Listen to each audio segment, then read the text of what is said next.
Hoje a gente vai estar dando sequência a mais uma pregação, estudo, né, das cartas de João.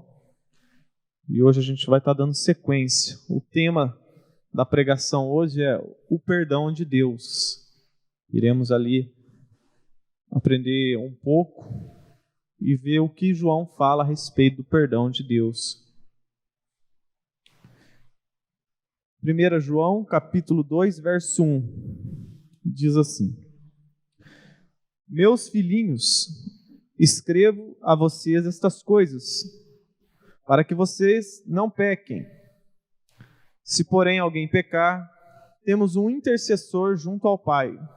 Em algumas traduções está escrito, temos um advogado junto ao Pai. Jesus Cristo, o justo. Verso 2. Ele é a propiciação pelos nossos pecados, e não somente pelos nossos, mas também pelos pecados de todo o mundo. Muitas pessoas, têm o privilégio de, aos domingos, às vezes estar reunido com a família, na casa da avó, e muitos têm o privilégio de ter uma avó que é uma boa cozinheira, né? E quantas pessoas têm esse privilégio e sabendo que a avó prepara ali todo domingo uma refeição, um almoço caprichado, gostoso, saboroso, nós já vamos com a intenção de comer bastante. E muitas pessoas têm esse costume e sabendo que pode passar mal depois, muitas das vezes passa mal mesmo, elas andam com um sal de frutas no bolso, ou a mulher na bolsa, porque assim que comeu demais, aquela comida saborosa, ela ali toma o seu sal de frutas. Só que isso acaba, muitas das vezes, virando uma rotina. E a pessoa, ela sabe que todo domingo ela vai se esbanjar ali na comida da avó, mas ela já pensa, não, depois eu vou tomar um sal de fruta. Mas o que eu quero dizer com isso? Que o crente,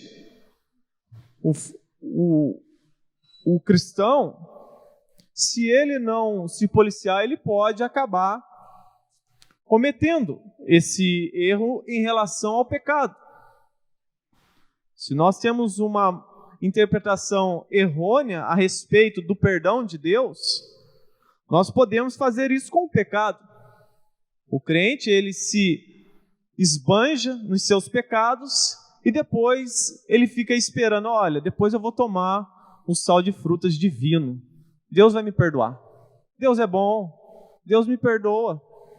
Eu vou pecar e depois ele ali recorre ao sal de frutas divino.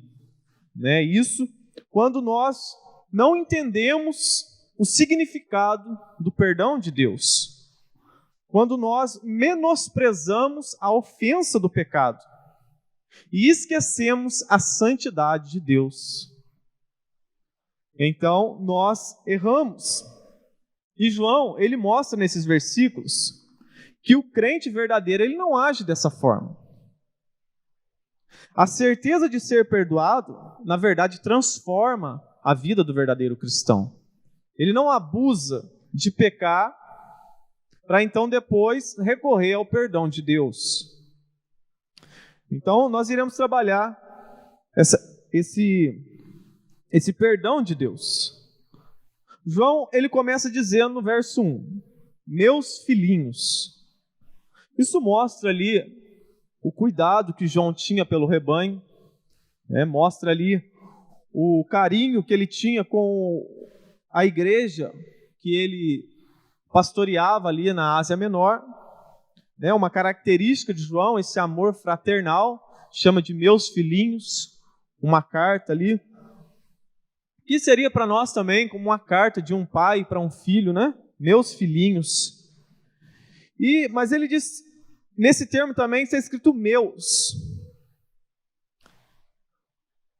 que mostra o quê? Mostra que João tinha uma responsabilidade apostólica diante daqueles crentes, porque certamente João foi aquele que fundou ou ajudou aquela igreja a crescer.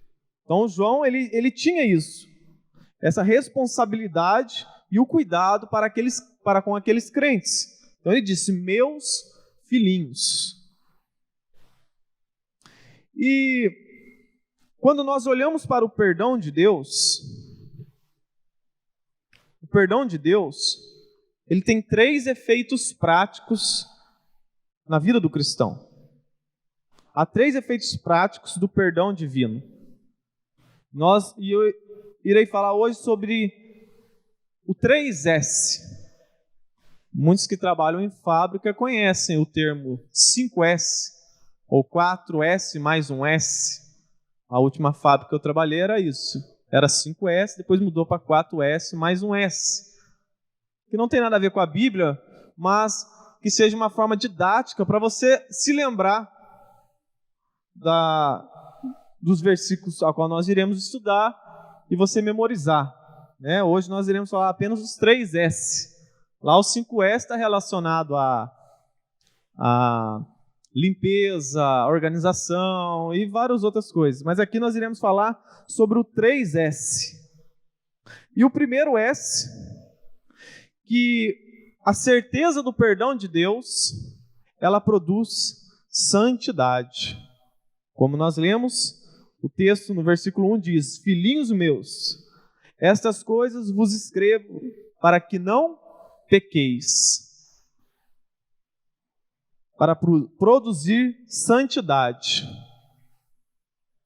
O termo estas coisas, ela pode se aplicar de uma forma maior para toda a epístola de João, Todas essas coisas que escrevo, e também pode se ampliar para toda a Bíblia, de uma forma geral. Tudo que é escrito pela palavra de Deus se aplica às nossas vidas. Em relação ao pecado, o Salmo 119:11 diz: guardei a tua palavra em meu coração para não pecar contra ti, confirmando o que João está falando. Então, o termo que João usa, estas coisas vos escrevo para que não pequeis, essas coisas também podem ser aplicadas para toda epístola e para toda a Bíblia. Mas nós temos que acompanhar aqui a linha de pensamento de João. O que João quis dizer nos versos anteriores?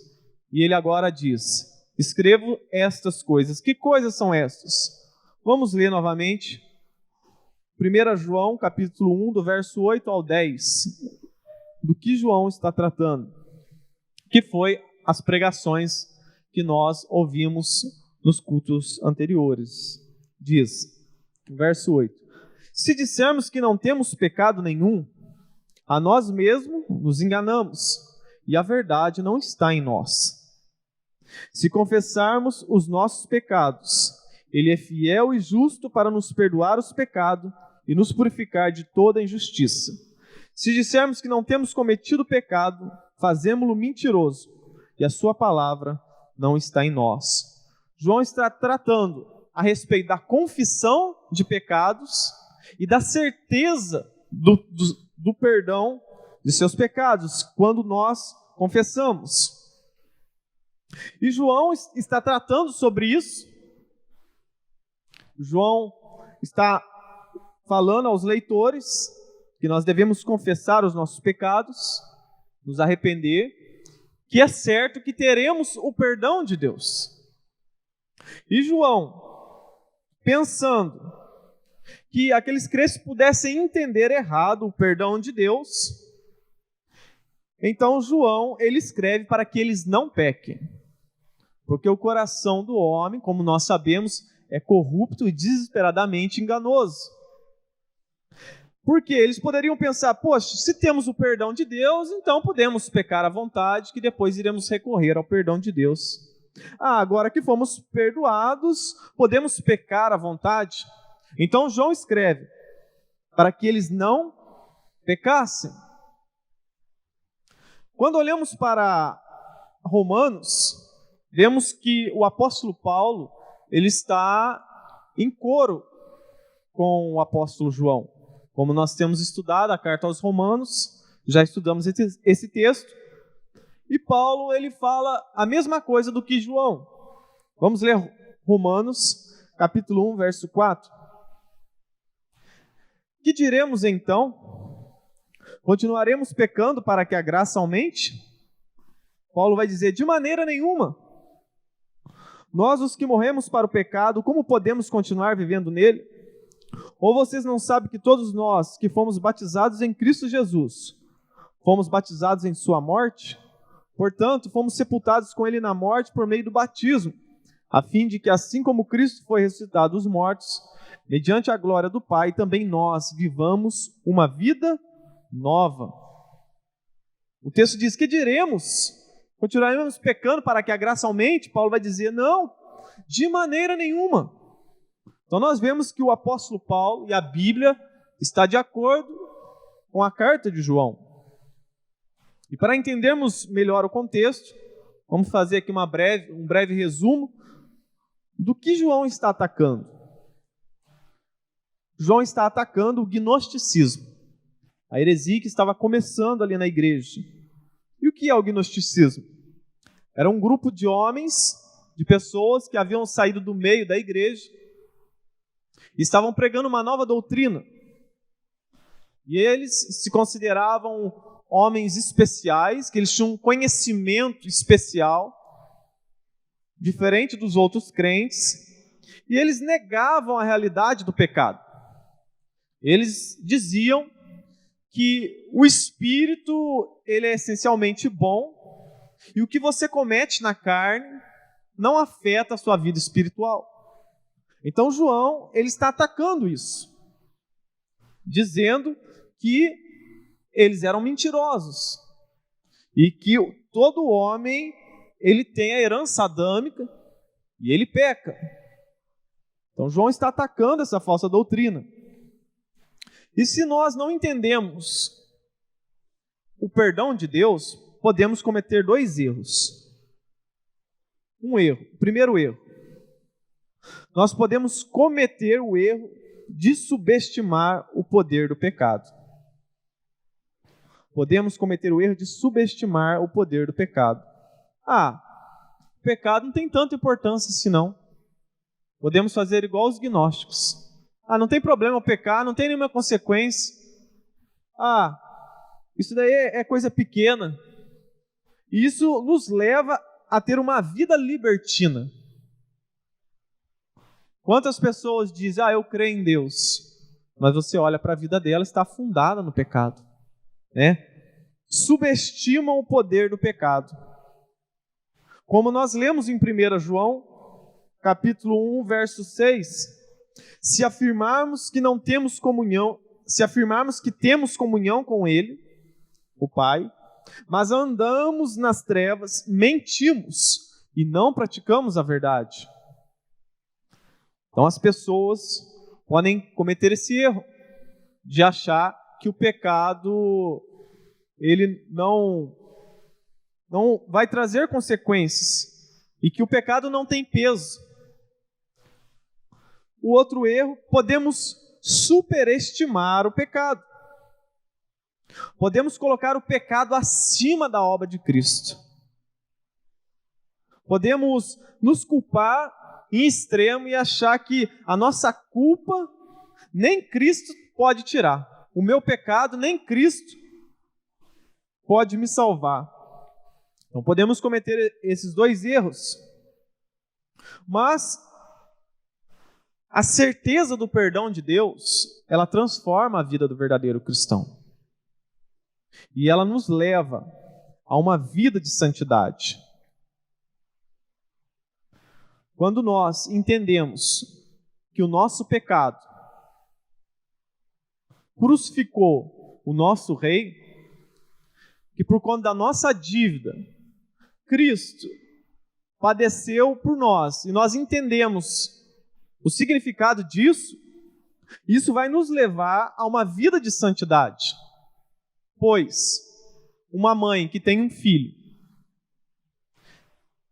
e ela dá esse filho para morrer no lugar de um inimigo dela, o que esperaria essa mãe do criminoso? Ou da família do criminoso? Esperaria ali o respeito e uma retribuição pelo ato dessa mãe. Assim é Deus que deu o seu filho para morrer por mim e por você. E quando nós menosprezamos esse feito, nós vivemos uma vida libertina.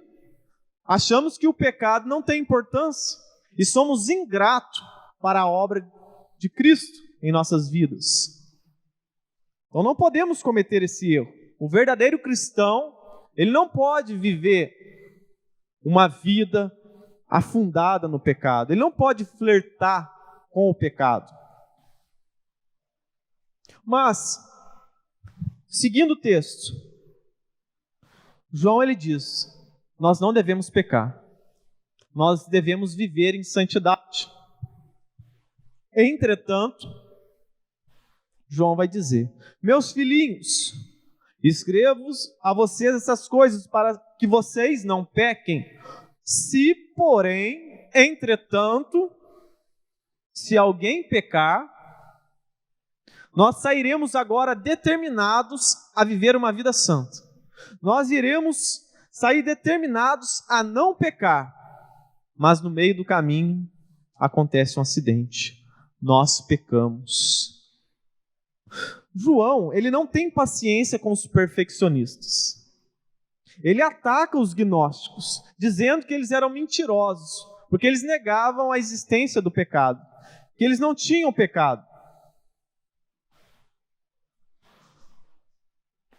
O crente, depois que ele é salvo, isso não quer dizer que agora ele não vai pecar mais. Nós iremos lutar contra o pecado. Mas nós, no meio do caminho, podemos pecar, como João está dizendo. Mas e agora? Estávamos determinados a viver uma vida santa, mas agora pecamos. E agora, será que realmente eu fui salvo? E agora eu pequei? E quando nós passamos a pecar, quando nós entendemos o perdão de Deus, nós estamos na paz. Estamos desfrutando de uma paz com Deus. E de repente pecamos. E agora passamos da paz a sentir uma culpa. A culpa que Davi descreve no Salmo 51, que doía até os seus ossos. Muitas das vezes acontece isso na vida do cristão. E ele sente agora uma culpa, porque ele feriu a santidade do Deus que é triplamente santo. Santo, santo, santo. E, além dessa culpa, no tribunal que está acontecendo, surge a figura de Satanás, o acusador, um promotor diante do juiz que é Deus, e começa a acusá-lo, acusar a mim e a você, e a mexer em nossa ferida, e dizendo: olha, o seu filho pecou, ele não merece a salvação, ele se diz seu filho, mas ele pecou, e agora, perdemos a salvação? Mas de repente, nesse cenário, somos surpreendidos com a continuação do versículo. João vai dizer: se porém alguém pecar, temos um intercessor, em algumas versões, um advogado, junto ao Pai, Jesus Cristo, o justo. Diante desse tribunal, aparece agora Cristo, o nosso Salvador, o nosso advogado, aquele que não perdeu nenhuma causa. Todos aqueles que vão até a Ele, com o coração contrito e quebrantado, jamais escapa das mãos dele. Ele não perde nenhuma causa. Os advogados desse mundo perdem, mas Cristo não perde. Porque Ele é o advogado justo e fiel. E com isso, entramos no nosso segundo S. O primeiro S. O perdão de Deus gera no cristão santidade. O segundo S. O perdão de Deus gera no cristão segurança. Se, porém, alguém pecar, temos um advogado, um intercessor junto ao Pai, Jesus Cristo o justo. Por isso que temos a segurança. Como diz também em 1 João, capítulo 1, verso 9, se confessarmos os nossos pecados, Ele é fiel e justo para perdoar os nossos pecados e nos purificar de toda injustiça. Temos o quê? Um advogado junto ao Pai. A palavra no grego que diz, que se pronuncia paracletos, alguém que se coloca ao lado para prestar ajuda. Cristo está diante do Pai. O acusador, o promotor de acusação nos acusa. E Cristo intercede por nós diante do Pai. Alguém que está ao lado para prestar ajuda. Esse termo é usado apenas por João. 4 vezes no Evangelho de João e 1 vez aqui na carta. No Evangelho, o termo paracletos é traduzido como consolador.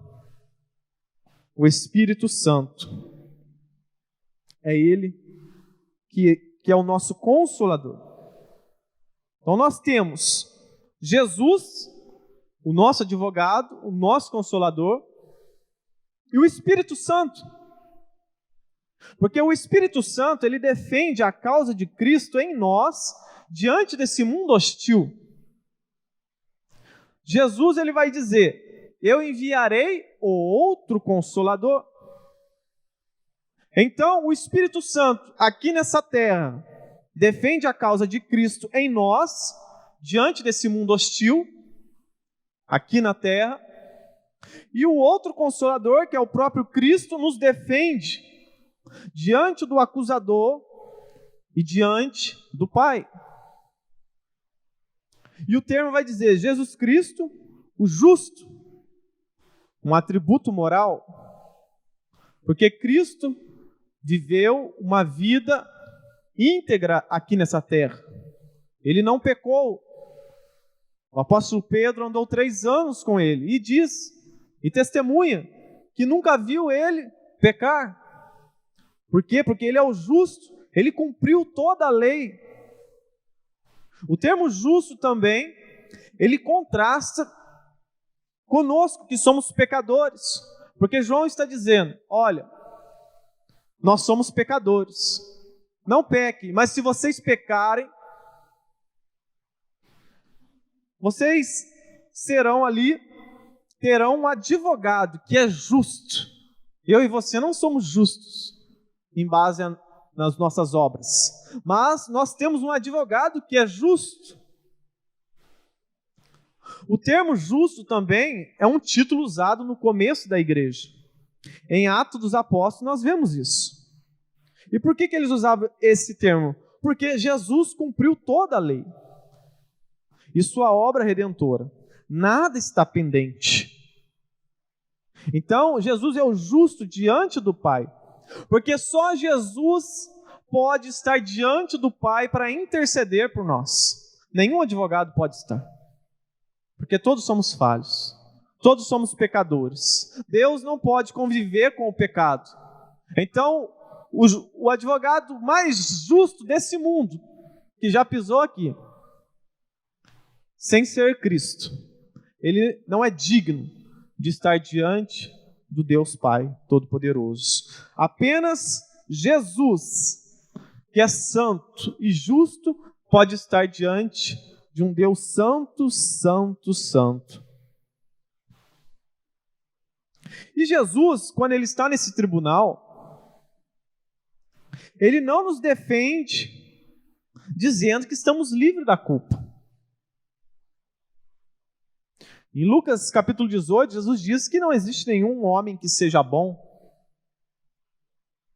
Alguns advogados desse mundo, eles defendem causas mentindo. Eles mentem em relação aos seus clientes. O cliente dele é um traficante. Diante do juiz ele não, que é isso? Esse traficante aqui, ele não é traficante. Tem todas as provas, não, mas ele é inocente.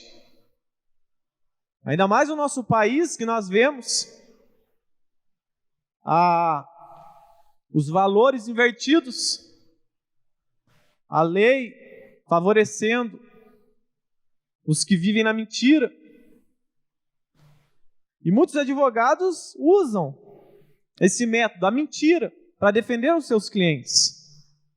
Porém, Jesus não faz dessa maneira. Jesus não coloca a culpa em Satanás. Olha, ele peca por causa de Satanás. Não.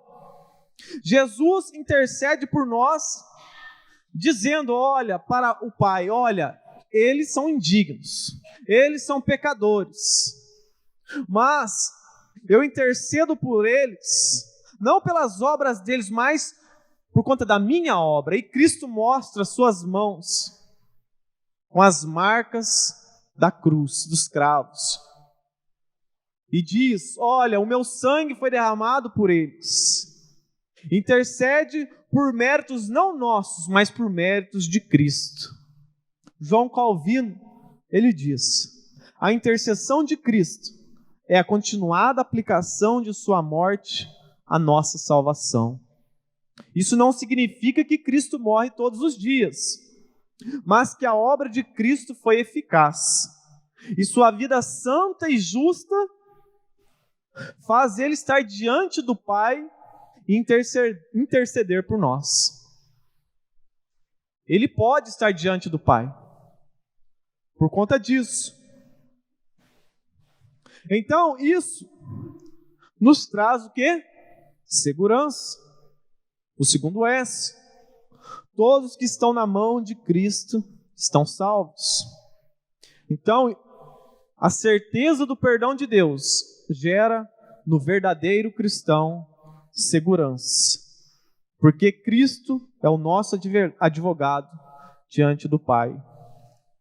E em terceiro, o perdão de Deus traz o significado da nossa salvação. Nos faz lembrar o significado da nossa salvação. Vamos ler 1 João, capítulo 2, verso 2. Ele é a propiciação pelos nossos pecados. E não somente pelos nossos, mas também pelos pecados de todo o mundo. O termo propiciação ou expiação, ele é usado no Antigo Testamento para designar ofertas sacrificiais para o perdão de pecados. Esse termo, propiciação, ao qual João está usando. Vamos ler Levítico 4 para entendermos como era usado esse termo. Levítico 4, capítulo 4, verso 14. Quando tiver consciência do pecado que cometeu, a comunidade trará um novilho como oferta pelo pecado e o apresentará diante da tenda do encontro. As autoridades da comunidade porão as mãos sobre a cabeça do novilho perante o Senhor, e o novilho será morto perante o Senhor. Então o sacerdote ungido levará um pouco do sangue do novilho para a tenda do encontro, molhará o dedo no sangue e aspergirá 7 vezes perante o Senhor, diante do véu. Porá o sangue nas pontas do altar que está perante o Senhor na tenda do encontro e derramará todo o restante do sangue na base do altar dos holocaustos, na entrada da tenda do encontro. Então retirará toda a gordura do animal e o queimará no altar. E fará com este novilho como se faz com o novilho da oferta pelo pecado. Assim, o sacerdote fará propiciação por eles e serão perdoados.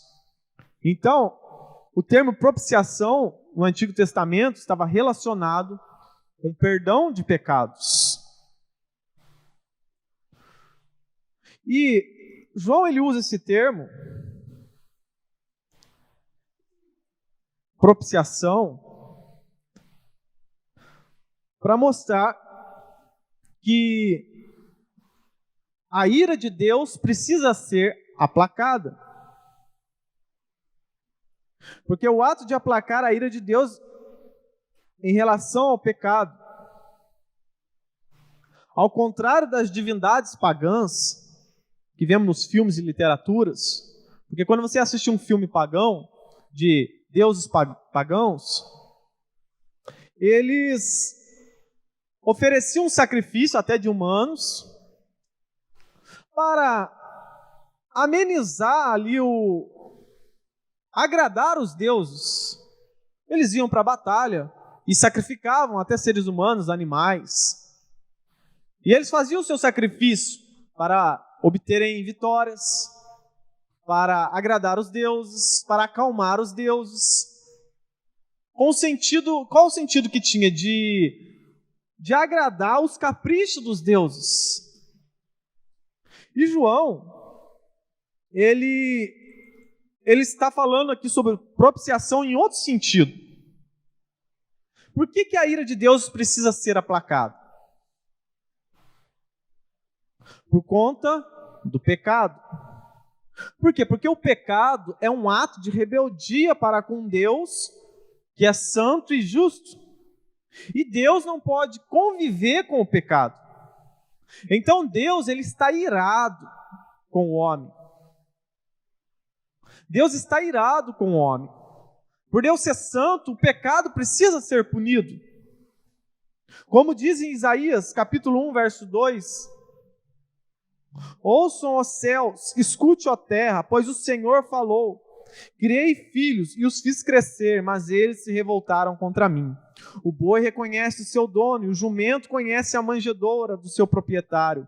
Mas Israel nada sabe, o meu povo nada compreende. A nação pecadora, povo carregado de iniquidade, raça de malfeitores, filhos dados à corrupção, abandonaram o Senhor e desprezaram o Santo de Israel e o rejeitaram.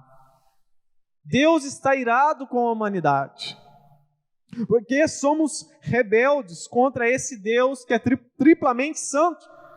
E Deus precisa punir o pecado. E como que Deus pune? Romanos 6, 23. Pois o salário do pecado é a morte. Porém, a motivação da propiciação de Cristo é diferente da motivação dos deuses pagãos. O sacrifício era feito para satisfazer os caprichos dos deuses pagãos. Porém, a obra de Cristo, a propiciação de Cristo, ela consiste num ato voluntário, como está escrito em 1 João 4,10. Nisto consiste o amor, não que nós tenhamos amado a Deus, mas que Ele nos amou e enviou seu Filho como propiciação pelos nossos pecados. João, ele mostra que a propiciação de Cristo foi um ato voluntário, não foi forçado, e um ato voluntário em amor. Nós não merecíamos, mas Ele nos amou. Nós éramos inimigos de Deus, e Ele nos amou e nos salvou. E nós fomos salvos do quê? Muitas pessoas dizem, Jesus salva. Salva do quê?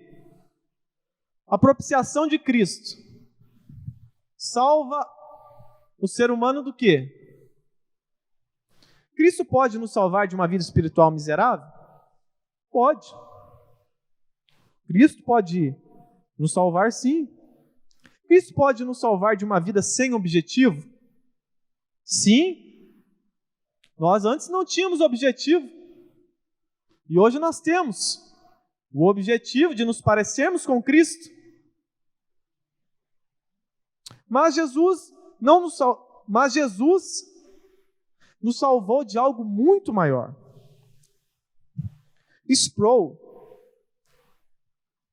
um pastor, se eu não me engano, americano, Xandinho gosta de ouvir Sproul.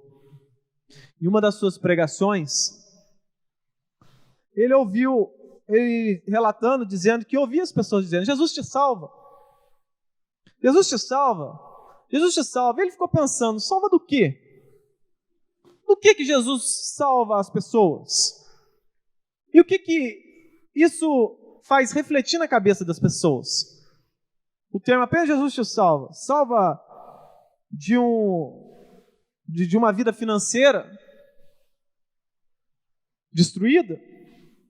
Te salva de um casamento destruído? Te salva de problemas?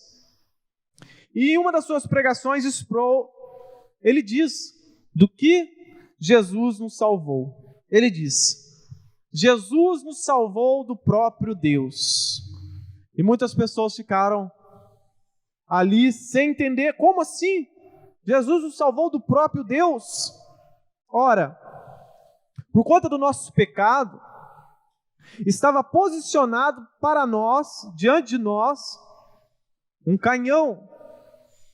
A ira de Deus estava posicionado para nós. Mas Deus, para nos salvar, Ele colocou o seu Filho no lugar. Então, por conta dos méritos de Cristo, nós fomos justificados.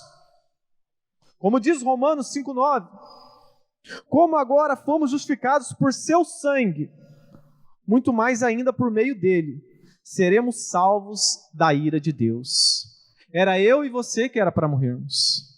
A ira de Deus era para ser despejada em mim e você. Eu e você. Mas Deus aprove moê-lo, como diz Isaías. Deus, um ato voluntário, um ato de amor, Ele nos salvou.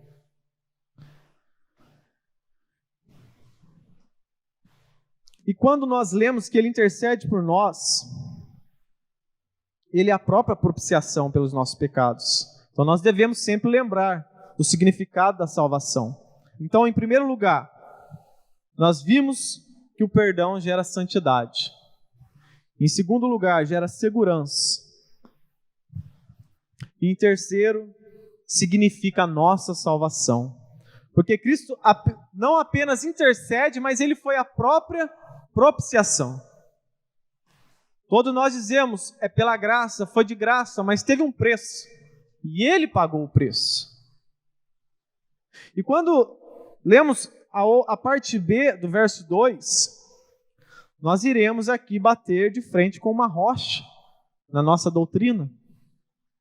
Porque vai dizer aqui: Ele é a propiciação pelos nossos pecados, e não somente pelos nossos, mas também pelos pecados do mundo inteiro, de todo o mundo. Será que Cristo morreu por todo mundo, por todo indivíduo? Será que naquele grande banquete nós nos assentaremos com Hitler, que cometeu atrocidades, com Stalin, com os ateus, com todos os que odeiam a Cristo? Será que eles estarão no céu? Aqueles que zombam da fé cristã, aqueles que matam os cristãos, será que todos estarão salvos? Será que o benefício de Cristo vai ser benéfico para todos esses que desprezam a cruz? Será que estaremos sentados no banquete com Mao Tse Tung, que fez atrocidades na China? Essa doutrina que diz que todos serão salvos, toda a humanidade, todo indivíduo, é a doutrina chamada universalismo. Mas isso não é bíblico, porque João mostra dois tipos e grupos de pessoas no seu evangelho.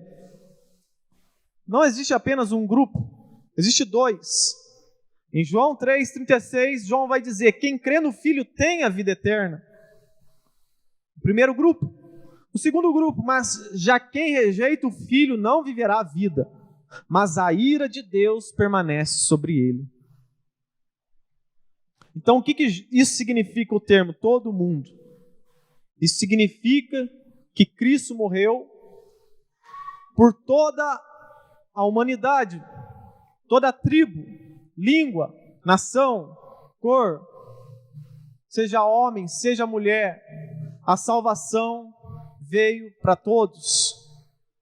E para entendermos melhor ainda, João, aqui, ele está combatendo os gnósticos. Os gnósticos achavam que para ter salvação, eles tinham que ter um conhecimento especial. E João também está combatendo os gnósticos, porque eles achavam que só eles obtinham a salvação, por conta desse conhecimento especial. E João vai dizer, não, todos os demais, de toda a tribo, toda a nação, também têm a salvação em Cristo Jesus. Todos os crentes, aqueles que se arrependeram verdadeiramente, porque naquela época nem todos tinham conhecimento dos gnósticos. E João então está combatendo esse termo deles também. E isso nos evidencia hoje, porque o Evangelho chegou até nós. Hoje, por meio da internet, você vê o Evangelho quase em todo o mundo. O Evangelho se propagou, mostrando que a Bíblia é verdadeira, que Cristo é a verdade. E para encerrarmos, a certeza de ser perdoado transforma a vida do verdadeiro cristão. Porque, como eu já disse, como você trataria alguém que morreu por você? Alguém que entregou uma criança, um bebê, e você é um ladrão, você é um mentiroso, você está no pecado, um assassino, e uma mãe ou um pai que pega o seu filho e entrega para ser morto, e você ser livre da culpa, você não merecia. Mas diante dessa atitude, como você trataria essa mãe e esse pai? Trataria de qualquer maneira? Viveria a sua vida de qualquer maneira? É assim que muitos fazem. Cristo morreu, Deus deu seu Filho, e Ele vive uma vida que não é uma vida em santidade. Ele vive a vida do jeito que dá na cabeça dele. Você quer saber se você é crente? Olhe para a sua vida. Sua vida é marcada por santidade? Sua vida é marcada pela segurança que nós temos um advogado? Sua vida é marcada que você lembra o real significado da salvação, da propiciação? João queria trazer segurança, paz, conforto e alegria aos corações daqueles crentes. Mas ele estava dizendo, tomem cuidado. Tomem cuidado, não abusem do perdão de Deus. Por quê? Porque se Deus não poupou o seu próprio Filho, a ira de Deus foi descarregada sobre o seu próprio Filho, o que dirá daqueles que rejeitam a obra do seu Filho?